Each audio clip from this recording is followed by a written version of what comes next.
Tuhan, pada pagi hari ini kita bersyukur saat ini kita diberi kesempatan untuk Tuhan untuk bernafas dan semua karena anugerah Tuhan. Baik, pada pagi hari ini kita mau merenungkan satu firman Tuhan yang terambil dari Matius 18 ayat 1 sampai 5. Kita baca satu perikop. Di sini mengatakan, siapa yang terbesar dalam kerajaan surga? Pada waktu itu datanglah murid-muridnya kepada Yesus dan bertanya, siapakah yang terbesar dalam kerajaan surga? Maka Yesus memanggil seorang anak kecil dan menempatkannya di tengah-tengah mereka. Lalu berkata, aku berkata kepadamu, sesungguhnya jika kamu tidak bertobat dan menjadi seperti anak kecil ini, kamu tidak akan masuk ke dalam kerajaan surga. Sedangkan barang siapa merendahkan diri dan menjadi seperti anak kecil ini, dialah yang terbesar dalam kerajaan surga. Dan barang siapa menyambut seorang anak kecil seperti ini dalam namaku, ia menyambut aku.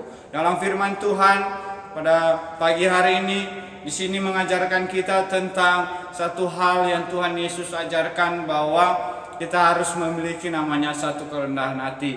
Nah, di sini kenapa Yesus mengajarkan hal demikian? Karena banyak orang-orang pada saat itu yang namanya punya keagamaan, bahkan ahli-ahli Taurat, ahli-ahli Farisi, ya, mereka semua tahu tentang hukum Taurat, tetapi dalam kehidupan mereka tidak memiliki kerendahan hati. Dan Yesus menempatkan kepada murid-murid bahwa kamu harus memiliki satu sifat yang namanya kerendahan hati. Tentunya dalam hal ini, kalau kita melihat siapa yang merendahkan hati, yang mau menerima Yesus, itu maksudnya, ya, yang menerima Yesus sebagai Tuhan dan Juru Selamatnya. Itu yang sebenarnya yang Yesus ajarkan kepada kita, supaya kita, siapa yang merendahkan hatinya dan menerima Yesus dan mempercayai Yesus dan mengikuti Yesus. Sehingga itu sebenarnya yang Yesus ajarkan.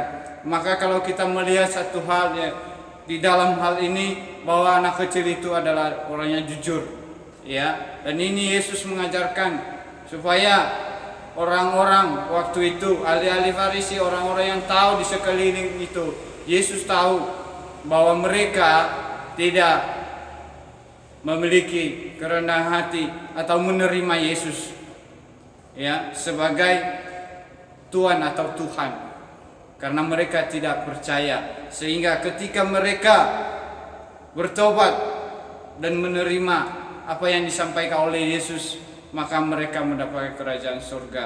Kalau kita melihat bahwa bukan melalui hukum Taurat, ya, tapi hanya karena kasih anugerah Tuhan melalui Kristus Yesus. Jadi hanya melalui Yesus kita bisa masuk dalam kerajaan surga. Makanya ketika orang tidak mau merendahkan hatinya, tidak mau bertobat, dia tidak mau menerima Kristus, jangan harap masuk surga. Karena dia mengatakan bahwa Yesus, Yohanes 14 ayat 6, aku berkata kepadamu, akulah jalan dan kebenaran dan hidup. Tidak ada yang datang kepada Bapa kalau tidak melalui Yesus.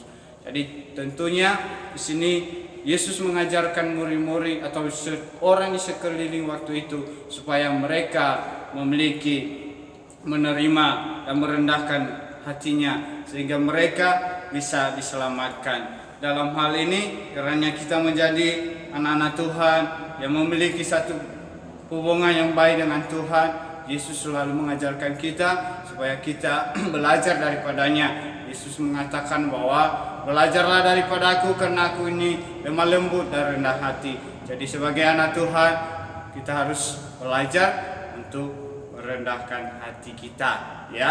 Jadi Yesus mau hal demikian.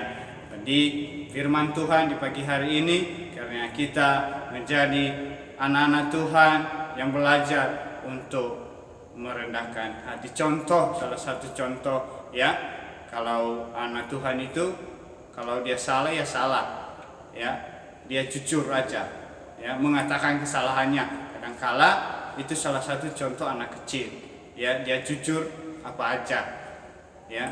Kadang beda dengan kita sebagai anak-anak yang sudah dewasa. Kadang kita berbohong, bapak ibu guru kita bohongi, ataupun orang tua, ya. Tetapi Yesus mengajarkan kita untuk merendahkan hidup kita ini. Itu aja firman Tuhan di pagi hari ini. Tuhan Yesus memberkati kita semua. Shalom.